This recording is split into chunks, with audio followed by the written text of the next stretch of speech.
नमस्कार, मुद्दा तो है मैं आपका स्वागत है। मैं हूं आपके साथ ब्रजेश चौक से। आज मुद्दा है अब रावण की एंट्री। एमपी अजब है और यहाँ की सियासत उससे भी गजब है।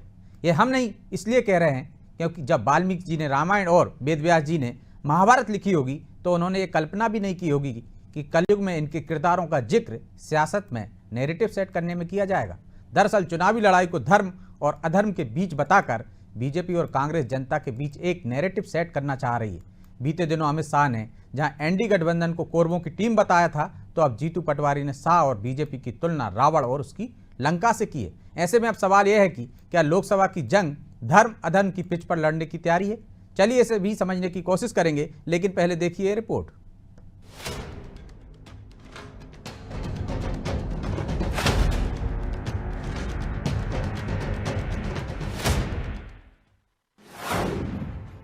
जीतू ने बीजेपी पर साधा निशाना। शाह और बीजेपी की रावण से की तुलना। न तो सतयुग चल रहा है, न त्रेता युग और न ही द्वापर युग, लेकिन इन युग में अवतरित हुए भगवान और राक्षसों के नाम कलयुग की सियासत में जमकर इस्तेमाल हो रहे हैं। कुछ दिन पहले अमित शाह ने भोपाल में इंडी गठबंधन को कौरवों की टीम बताया था, तो अब ग्वालियर में पीसीसी चीफ जीतू पटवारी ने शाह और बीजेपी की तुलना रावण और उसकी लंका से कर दी। दरअसल बीजेपी के कांग्रेस मुक्त बूथ वाले बयान पर जीतू तिलमिला गए और उन्होंने कह दिया कि रावण को भी घमंड था, उसकी लंका सोने की थी, लेकिन कुछ नहीं बचा। अब जीतू के इस बयान को पलटवार के तौर पर देखा जा रहा है। रावण जिसका हम हर साल पुतला दहन करते हैं, वो किस चीज का प्रतीक है? सोने की लंका थी उनकी। उस जमाने में सोने की लंका, हर घर सोने का, और ताकत इतनी कि शिव भगवान ने कहा अमृत है आपकी नाभि में, आपको कोई आपके प्राण नहीं ले सकता है। पर उनका अहंकार जो था, उनका भी अंत किया, लंका का भी अंत किया। तो ये अमित शाह जी जिस तरीके से बात बोलते हैं, आपने जो कहा वो किया नहीं। जीतू पटवारी एक तरफ बीजेपी को टारगेट पर लिए हुए हैं, तो दूसरी ओर वो अपनों को भी निशाने पर ले रहे हैं। पुरानी नियुक्तियों पर उन्होंने नाराजगी जताते हुए कहा कि संगठन के एक पद पर कई लोगों को दायित्व देने से पद का महत्व कम हो जाता है। पद की प्रतिष्ठा, ये बहुत महत्वपूर्ण बात है। पद की प्रतिष्ठा बने। अभी जिला स्तर पर सैकड़ों कार्यकर्ता हम पदाधिकारी बना देते हैं, एक भी पद का महत्व नहीं रहता है। ऐसे ही प्रदेश में भी हजारों कार्यकर्ता हम पदाधिकारी बना देते हैं, उस पद का महत्व नहीं रहता है। मध्य प्रदेश की सियासत में महाभारत के बाद अब फिर से रामायण की एंट्री हो गई है, या यूं कहें कि रावण की। अब इन बयानों के मायने क्या है, इसके पीछे बीजेपी और कांग्रेस की रणनीति क्या हो सकती है, इसको समझने की कोशिश करेंगे। लेकिन जीतू के बयान पर बीजेपी ने भी करारा जवाब देने में देरी नहीं की। बीजेपी ने कांग्रेस पर जोरदार हमला किया। देखिए, भगवान राम के प्राण प्रतिष्ठा का विरोध करने वाली पार्टी के नेता रावण को ही याद करेंगे दिन रात, लेकिन देश की जनता जानती है कि धर्म के रास्ते पे भारतीय जनता पार्टी है। और जिस तरह जीतू पटवारी की लंका में आग लगी हुई है, उनके अध्यक्ष बनने के बाद कांग्रेस पार्टी में प्रतिदिन भगदड़ मची हुई है और प्रतिदिन हजारों कार्यकर्ता कांग्रेस छोड़ रहे हैं। ऐसे में जीतू पटवारी जी की बौखलाहट दिखाई देती है। जनता के जुड़े हुए मुद्दों के लिए कहीं जमीन पे दिखाई नहीं देते हैं। ये उनकी बौखलाहट है जो उनकी बयानों में स्पष्ट दिख रही है। अब जरा इन बयानों का मतलब जान लीजिए। यूं तो 24 के चुनाव में मुकाबला बीजेपी और कांग्रेस में होगा, लेकिन इस चुनावी लड़ाई को बीजेपी और कांग्रेस धर्म और अधर्म के बीच बताने पर तुली है। और यही वजह है कि कभी महाभारत तो कभी रामायण के किरदार के बहाने एक दूसरे को घेरने की कोशिश की जा रही है, ताकि जनता के बीच एक नैरेटिव सेट किया जा सके। खैर, इस बयानबाजी का असर जनता पर कितना पड़ेगा, ये तो चुनाव के नतीजे ही बताएंगे। ब्यूरो रिपोर्ट, अनादि टीवी।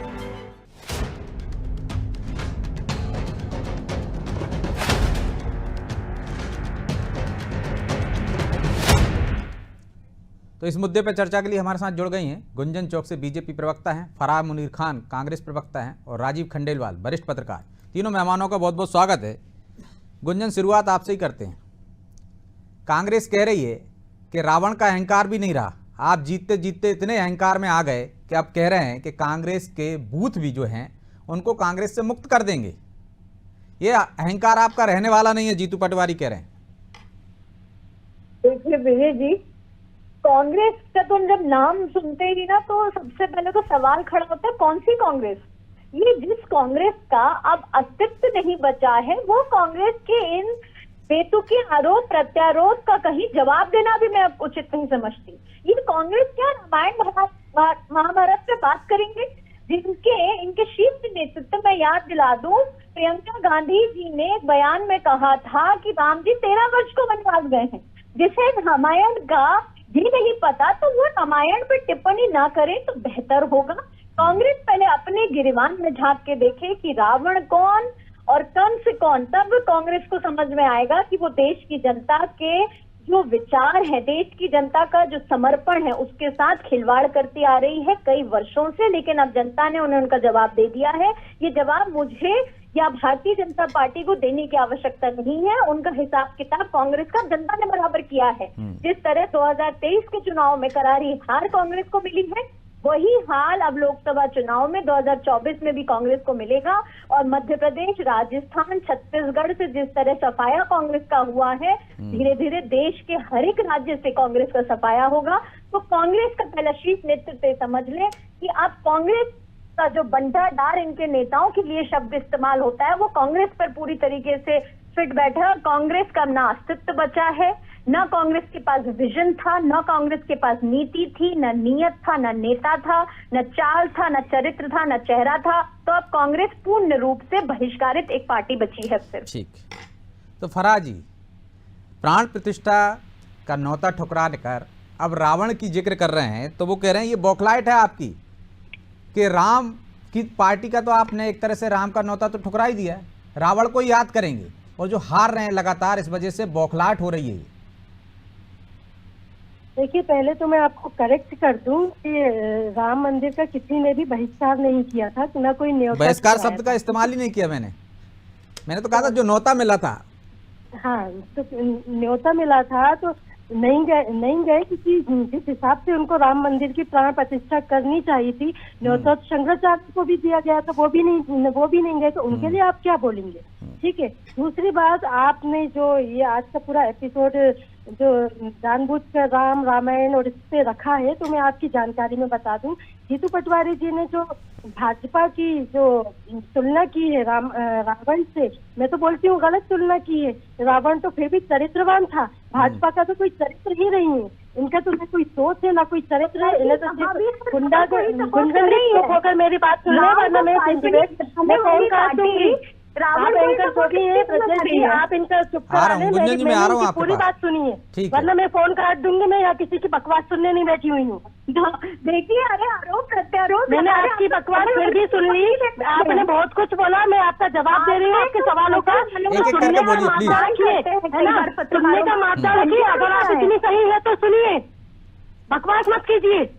फराज जी, एक एक करके बोलिए। पहले आप अपनी मर्यादा में रहकर बात करें। आप मर्यादा में रहिए, आप बीच में मत कूदिए। मैं बोल रही हूँ, आप सुनिए उसको। आप कुछ भी बोले, हम कुछ बोले तो मर्यादा आती है आपको। गुंजन जी, मैं आ रहा हूँ, आपको पास पर्याप्त समय दूंगा। तो मर्यादा से कोई लेना देना नहीं। हम कहें तो आप मर्यादा याद दिलाने लगते हैं, मर्यादा की पैरवी करने लगते हैं आप लोग। शब्दों की गरिमा बनाए रखें आप, फराजी। आप भी बनाए रखें। आपने भी बहुत सारी बोली, मैं बता देती हूँ ना आपके शब्दों की, सारे जवाब दे रही हूँ। आप जवाब सुनना नहीं चाह रही है तो मैं फोन काट करके बोलिए प्लीज। मैं आपके पास आ रहा हूँ ना फराज जी, सम्मानजनक शब्दों में विरोध करें तो ज्यादा उचित रहेगा। मैं सम्मानजनक ही कर रही हूँ, जो उनके सम्मान के लिए वही शब्द मैं प्रयोग कर रही हूँ। ठीक है, अब आप सुन लीजिए। रामायण की बहुत सारी ये व्याख्या कर रही थी कि ये कांग्रेस पार्टी ये करती है, वो करती है। भाजपा क्या करती है? भाजपा धर्म का धंधा करती है, धर्म के नाम पे वोट बटोरती है, और ये रामायण की पैरवी करती है, राम भगवान जी की पैरवी करती है। और जो परिवार, जो व्यक्ति रामायण को जलाता है, पैरों तले कुचलता है, उनको ये अपना प्रत्याशी बनाती है। मोनिका भट्टी को इसी विधानसभा चुनाव में इन्होंने टिकट दिया था। ये जो अभी विधानसभा चुनाव की बात कर रही थी ना, ये इन्हीं की पार्टी ने उस लड़की को टिकट दिया था जिसने रामायण जलाया, जिसका परिवार जो है रावण का उपासक है। तो फराज जी, यदि आप रावण बता रहे हैं, आपने भी है कि रावण से तुलना की है, तो फिर ये भी बता दीजिए कि राम कौन है। वो तो कह रहे हैं लंका तो आपकी लगी पड़ी हुई है, आपके नेता छोड़ छोड़ कर जा रहे हैं। राम कौन है कौन नहीं है, आप इन सब में मुझे उलझाने की कोशिश ना करें। मैंने सीधा सा जब जवाब आप ही दिया कह कि रही हैं ना कि रावण, जो तुलना करी है वो गलत करी है, क्योंकि रावण फिर भी आपके प्रदेश चरित्रवान अध्यक्ष था, ने गलत भाजपा तुलना का की है कोई ना, चरित्र ये नहीं कहना है। चाह रही हैं आप? ठीक क्या है। आपके अध्यक्ष ने गलत तुलना की है? नहीं करना चाहिए थी। बिल्कुल, क्योंकि भाजपा इस लायक ही नहीं है कि उसकी तुलना रावण से भी हो। भाजपा इस लायक भी नहीं है। तो आप अपने अध्यक्ष को समझाते ना, क्यों रावण बना रहे आप हो? समझा दीजिए। आप डिबेट क्यों कर रहे हैं? आपको डिबेट करने के लिए मुद्दे नहीं है जो आपको राम आपके मंदिर अध्यक्ष भगवान क्यों ये बोल सब रहे हैं? मिलते हैं। आपके मुद्दे अध्यक्ष क्या क्यों बोल डिबेट रहे हैं? मुद्दा करना ईवीएम पे मुद्दा करिए तो ना। मुद्दा मैं कोई बेरोजगारी अपने पे घर से करिए, बना आप के लाया हूँ किसानों पर फराजी, करिए। घर से आप बनाया युवाएं मैंने जो मुद्दा। सड़कों पर हैं, उन पर डिबेट की- इन सब आपके पे आप नेता डिबेट क्यों बोलेंगे नहीं उसी करते? पे तो बात इन होगी। सारी चीजों पर डिबेट तो क्यों आप नहीं अपने करते अध्यक्ष आप? को समझाइए, आप भारतीय मुझे जनता मत पार्टी बताइए के कि क्या प्रवक्ता मुद्दा बनकर करना है क्या नहीं बैठे हैं करना है, हमेशा। क्या मुद्दा क्यों बुलाते हैं आप? हम इसलिए तय करेंगे बुलाते नहीं हैं करेंगे। आप अपनी पार्टी का पक्ष रखने या खड़ी हुई हैं, मैं तो अपनी अपना पार्टी पक्ष के पक्ष रखिए। रख रही हूँ, तो आप ये क्यों तय मत करिए कि भाजपा की कौन सा पैरवी मुद्दा क्यों कर होगा रहे हैं कौन सा यहाँ नहीं पर? होगा। राम या कौन आपकी है, समझाना ये तो कौन अपने है, नेता को ये समझाइए। किस तरह के किस सवाल तरह है? के बयान ये नहीं किस दिए तरह के कारण सवाल है ये? आप नहीं, तो बता इस तरह दीजिए का राम इस कौन तरह है? का आप मुझे मत आपने बताइए डिबेट ना, रखी है, आपने सोच के बैठे होंगे। मुझे मत आपने बताइए किसको कि राम- कौन सा मोदी मुद्दा जी को होना राम चाहिए मान लिया कौन है, सा नहीं आपने होना तो चाहिए। मोदी जी को फराजी, राम से भी मेरा भगवान काम लिया मुझे है। करने मोदी दीजिए, जी उंगली आप अपना पकड़ा के काम राम को कीजिए। लेकर जाते हैं। मोदी जी ने राम को घर दिया, इसके पहले घर ही नहीं था। मतलब मोदी जी ने ही राम बनाई, मोदी जी ने ही दुनिया बनाई है, मोदी जी ही भगवान है। आप मान लीजिए। मेरे मानने से क्या होता है? हम तो लोकतंत्र की बात कर रहे हैं, जनता जिसे चुनती है आप वो शीर्ष लोकतंत्र है। की बात कर रहे हैं तो ठीक है। मैं राम की तुलना कर ही नहीं रहा हूँ, मैं किसी को राम बता ही नहीं रहा हूँ ना फराजी। आप बता रही हैं कि उनको भगवान मान लीजिए, मेरी बात सुन मैंने लीजिए। तो कहा अगर नहीं आपको ना। डिबेट करनी है तो आप वैसा बोलिए थे। आप बहस नहीं कर रही हैं, आप अपने बात को तर्कों के साथ नहीं रख रही हैं, आप मैं बेवजह की तर्क के बहस साथ कर रही हैं रख रही फराजी। हूँ। लेकिन आप आप अगर कहीं का कहीं बीजेपी ले के जा रही प्रवक्ता बन के हैं। आप मैं मुद्दा आपके कौन चैनल तय पे करेगा इतनी ये मुझ आती पे भी नहीं हूँ वो अक्सर। कर रही हो, अपने मैं अध्यक्ष को 10 बताइए बार फोन कि आता मत है, बोलो तब ऐसे। आती हूँ मैं। आप अपने अध्यक्ष की बात काट रही हो कि उन्होंने गलत तुलना मैं कर ली। अपने अध्यक्ष की बात नहीं काट रही हूँ। मैं आप ही अपने ने कहा अध्यक्ष कि की बात तुलना ही नहीं बिल्कुल भी करना चाहिए काट रही उनको। हूँ। मैं अपने मन की बात बोल रही हूँ। मैं अपने मन की नहीं तो आप बात अपने बोल मन रही की है। बात मेरे बोलने के विचार लिए हैं, थोड़ी बैठी ये हैं यहाँ मेरे पे, विचार हैं। आप तो पार्टी का पक्ष रखने के लिए बैठी हैं। रावण से ठीक भी है, मैं नहीं लौट होना रहा हूँ चाहिए, आपके पास। मेरे निजी विचार है। बेवजह की आपने बहस नहीं मेरे करना विचार चाहता हूँ, जानने के लिए पर्याप्त समय ले बैठाया लिया है ना। मैंने। अध्यक्ष के विचार जानने हो तो आप अध्यक्ष जी को बिठाइए। तो आप क्यों आई हैं? आप पार्टी का पक्ष रखने आई हैं, क्यों प्रवक्ता बनी हैं आप? मैं पार्टी का पक्ष रख रही हूँ। आपने उन अध्यक्ष जी के बयान पर जब मेरी राय मांगी है तो मैं अपनी राय आपकी दूंगी राय ना। नहीं है, आपकी मैं व्यक्तिगत अपनी राय दूंगी मानने के ना। लिए नहीं बैठा हूं मैं यहाँ पे। आप पार्टी की राय व्यक्त कर रही हैं, आप मैं पार्टी का आपकी प्रतिनिधित्व कर रही मैं हैं। पार्टी के लिए बैठी हूँ। आप सुनिए, पार्टी का पक्ष घुमाइए रखिए मत, ना, डिबेट अपनी को करना है व्यक्तिगत तो मन की बात तरीके क्यों से बता रही कीजिए। हैं? ठीक है, मैं गुंजन जी के बाकी सवालों के जवाब देना चाहती हूँ। आपको सुनना है तो बताइए, वरना मैं फोन काट दूं। जब आपको इनवाइट किया था ना फराजी, तो बताया था क्या मुद्दा है, क्या आपकी मन की बात करने के लिए बुलाया था आपको? मैं मन की बात करी नहीं। मन की बात तो मोदी जी करते हैं। अरे जनता के मन की बात सुने ना। मन की बात तो आप सुनते हैं मोदी जी की, तो आप हमारे मन की बात क्यों वो सुनेंगे? रेडियो आप पे जनता करते के हैं मन की बात क्यों आप टीवी पे कर रहे सुनेंगे? हैं। चलो मैं लौट आपको रहा हूँ तो आपके मोदी जी पास। के मन की बात सुननी ठीक है है, सिर्फ, और सुनानी है। पूरी डिबेट इसी बहस में चली जाएगी फराजी। राजीव बिल्कुल, जी, आप क्योंकि क्या आप- इस तरह से कौरव की तुलना करना, राम की रावण की तुलना करना कोई नैरेटिव सेट करने की कांग्रेस पार्टी को लेकर मंशा इतनी रहती बड़ी-बड़ी बातें है की, या उस पर सिर्फ जवाब सुर्खियों दो। में आने की? क्या देखते हैं आप? सुनने- आ रहा हूं फराजी, पर्याप्त समय है, अभी आ रहा हूं आपके पास। ब्रजेश जी नमस्कार। नमस्कार। मैं आपको ये याद दिला दूं कि जीतू पटवारी का यह पहली बार कथन नहीं है। 5 जनवरी 2022 को जब वो कार्यकारी अध्यक्ष थे, तब भी उन्होंने ये कहा था कि भाजपाई रावणवंशी लोग हैं। तो ये पहली बार कथन नहीं है। और एक बात मैं जरूर आपसे कहना चाहूंगा कि जो कांग्रेस के प्रवक्ता है, शायद मेरे को लगता है कि पहली बार डिबेट में आ रही है। इशू आती रहती है, रखा, लेकिन इशू आपके सामने रखा था, इशू पे बहस। पहली बार सुना होगा। आ रहा हूं फराजी, और मुझे आ रहा पता है कि आप हूं। किसका पक्ष हाँ, रखने मैंने यहाँ पहली बैठे। बार सुना है। मुझे मालूम है फराजी, आ रहा हमारी हूं। चैनल क्या करता है, इसलिए आपको ज्यादा इशू भूमिका पे बात बनाने की होना चाहिए। जरूरत नहीं और है। आपके मुद्दे भाई की बात इशू पे करिए। फराजी, आ रहा हूं, प्लीज मैं आ रहा हूं आपके इशू पे पास नहीं है। जी। जी, तो अब बात मुद्दे की है कि रामायण में 2 ही पक्ष महत्वपूर्ण थे, भगवान श्री राम और रावण। जब भगवान श्री राम को भाजपा ने अपनी नीति के द्वारा उसको अपना एक पर्यायवाची बना दिया, तो कांग्रेस के पास विकल्प क्या रह गया? तो निश्चित रूप से उनका विकल्प रावण ही था। लेकिन कमलनाथ जी ने इस चुनाव में सॉफ्ट हिंदुत्व को के द्वारा कहीं ना कहीं उसको राम के पास पहुंचने का प्रयास किया, लेकिन उसमें सफल रहे। और इसलिए वो ना घर के रहे ना घाट के रहे। और जो स्थिति बनी, रावण की बड़ी सेना थी और भगवान श्री राम को हराने में कहीं ना कहीं उनको बड़ा सब तरह के हथियारों का प्रयोग करना पड़ा था। लेकिन चूंकि वो सेना भी रावण राजीव जी, मैं तो ये जानना चाह रहा हूं, दर्शक भी ये जानना चाहेंगे कि इस तरह के पात्रों का जिक्र क्यों किया जाता है? कोई नैरेटिव सेट करने के लिए किया जाता है? नहीं, देखिए यदि वो नैरेटिव सेट कर रहे हैं तो नैरेटिव उन पे ही उल्टा पड़ रहा है। भारतीय जनता पार्टी का है, इस तरह के पात्रों को बीच में लाती है भारतीय जनता पार्टी, तब आप डिबेट नहीं रखते। अगर कोई फराजी, शायद आपको पता नहीं है कि जब कौरवों से तुलना की थी ना, तब भी हमने डिबेट रखी थी अमित शाह ने जब कौरव बोला था। लेकिन आपको क्या है, आपको तो एक पूर्वाग्रसित है ना। विजयवर्गीय पे डिबेट की थी जब उन्होंने लड़कियों को शूर्पणखा बोला था, छोटे कपड़ों में लड़कियां शूर्पणखा बोलती हैं, सब हुई थी डिबेट, लगती है, तब आपने की थी डिबेट। जब कैलाश विजयवर्गीय ने बोला था लड़कियां बॉयफ्रेंड की तरह सर्च मार लीजिए, फराजी पढ़ लिख कर आया करे, देख लिया करो कि किसमें क्या चल रहा है। आपको कुछ पता रहता नहीं है, सारी डिबेट हुई उस पर, सर्च मार लीजिए। नहीं तो आप प्रवक्ता पद से इस्तीफा दे देना, नहीं तो मैं दे दूंगा। बताओ आप बेवजह की बहस कर रही है फराजी। आज पता नहीं क्या मूड बना के आई हैं आप। अच्छी बात करती थी, अच्छे तर्कों के साथ बात करती थी, आज मूड बना के आई हैं। बात कर रहे हैं, लेकिन आप जो बीच में बैठाते हैं ना जिस तरह के लोगों को, वो बात कहाँ ले गए? वरिष्ठ पत्रकार है, उनका पक्ष तो सुन लीजिए फराजी। हिमाचल में क्या, चंडीगढ़ में क्या हुआ, बोलेंगे? लोकतंत्र की बात करते हैं आप लोग, लोकतंत्र की व्याख्या कर रहे थे अभी आप बैठकर। वरिष्ठ पत्रकार खंडेलवाल जी पे जो इल्जाम लगा रहे हैं, जो आप जैसे प्रतिष्ठित पत्रकार पे इल्जाम लगा रहे हैं, जो आपके चैनल पे इस तरीके के आरोप प्रत्यारोप लगा रही हूँ मैं, जिस तरह की वो बातें कर रहे हैं मैं बिल्कुल लगा रही हूँ। उन्हें जिस तरह की बात करनी चाहिए, अगर वो नहीं कर रहे मैं बिल्कुल लगा रही हूँ। चलिए ठीक है। वो कहाँ कमलनाथ जी को और ये सारी चीजें कहाँ से बीच में लेकर आ गए? वो फराजी पूरी बात तो सुन लेते, वो क्या कहना चाह रहे हैं? आपने पूरी बात ही नहीं होने दी। जो अभी 370 का नैरेटिव सेट किया है, जी को पता होगा कि 370 वोट बनाने का अमित शाह जी जो नैरेटिव सेट करके गए हैं, वो किस पर्पज से सारे नैरेटिव सेट किए जाते हैं, वो भारतीय जनता पार्टी के द्वारा किए जाते हैं। तो आप नैरेटिव सेट नहीं करते, आप मुद्दों की बात नहीं करते क्या? मुद्दों की बात करते हैं, लेकिन तो वो भी तो नैरेटिव सेट करना ही होता है ना। मूर्ख बनाने की बात हम नहीं करते हैं कि धर्म के नाम पे मूर्ख बना रहे।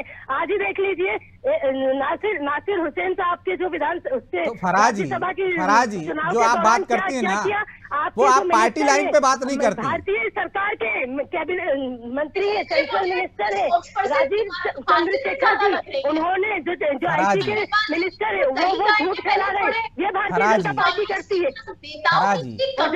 जब ऑल न्यूज ने उसकी पड़ताल की तो उनका सारा वो झूठ पाया गया। ठीक है फराजी, कहाँ पहुँच गए मंत्री और इस तरह से ये सरकार चलाते हैं। अच्छा फराजी, वो धर्म की बात कर रहे हैं, पहले दिन से कर रहे हैं, आज तक करते आ रहे हैं, फिर आप क्यों हनुमान चालीसा का पाठ कराने लगे थे? आप क्यों कांग्रेस कार्यालय में गणेश जी को स्थापित करने लगे थे? मतलब कोई अपनी आस्था से भी कुछ भी ना कराए, कोई अपनी आस्था से वो करें तो साहब वो धर्म तो आप उनसे सवाल उठाएंगे,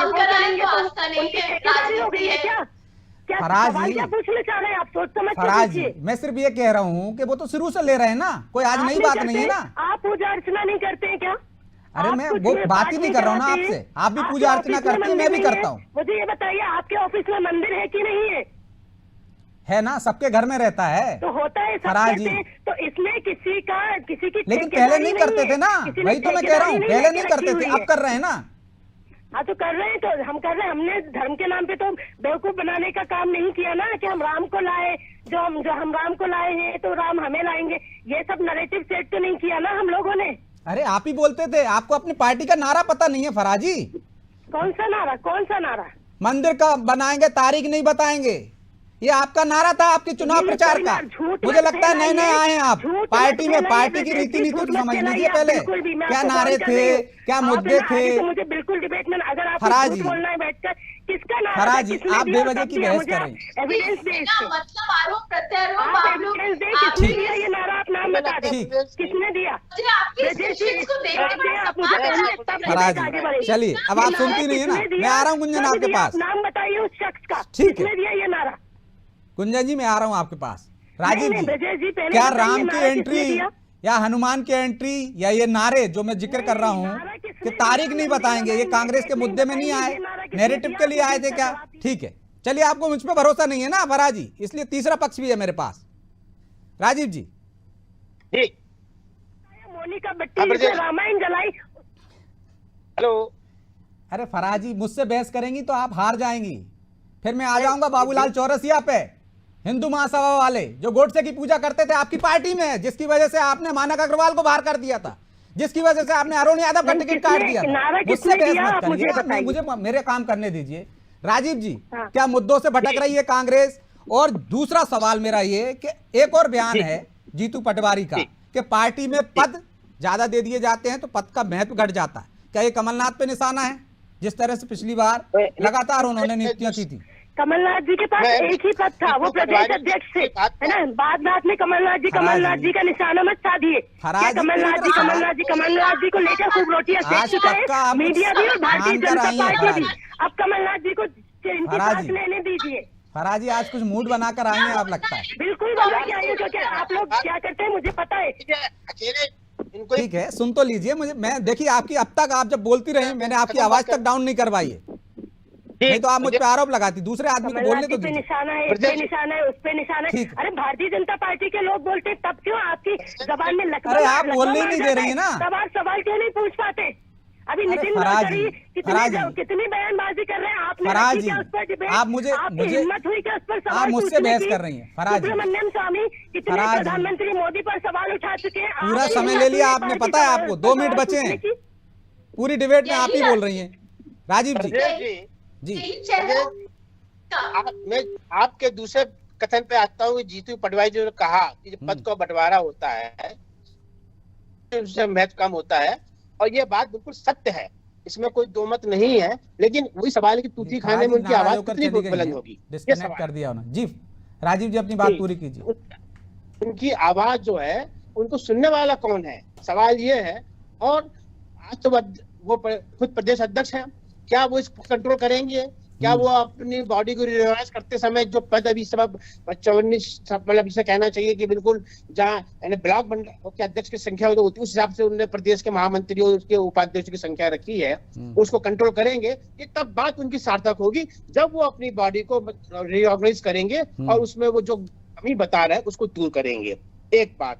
दूसरी बात आपने जो कही थी ब्रजेश, दूसरा मुद्दा क्या था आपका? मैं अब चाहता हूं कि समय ही नहीं है हमारे पास आज फराजी ने, और माफी चाहता हूं गुंजन जी आपके पास ज्यादा आ नहीं पाया, आपको समय नहीं दे पाया, समय की बाध्यता, इसलिए चर्चा को यहीं विराम देना होगा। फराजी चली गई, उनको भी धन्यवाद, आप दोनों को भी बहुत बहुत धन्यवाद।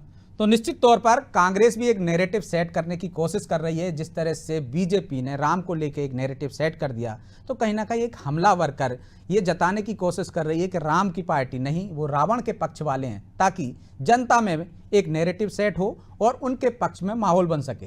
और एक वजह ये भी हो सकती है कि नए नए अध्यक्ष जीतू पटवारी सुर्खियों में बने रहने के लिए इस तरह के बयान दे रहे हो। बहरहाल मुद्दा तो है, मैं इतना ही, मुझे दीजिए इजाजत और आप देखते रहिए अनादि टीवी।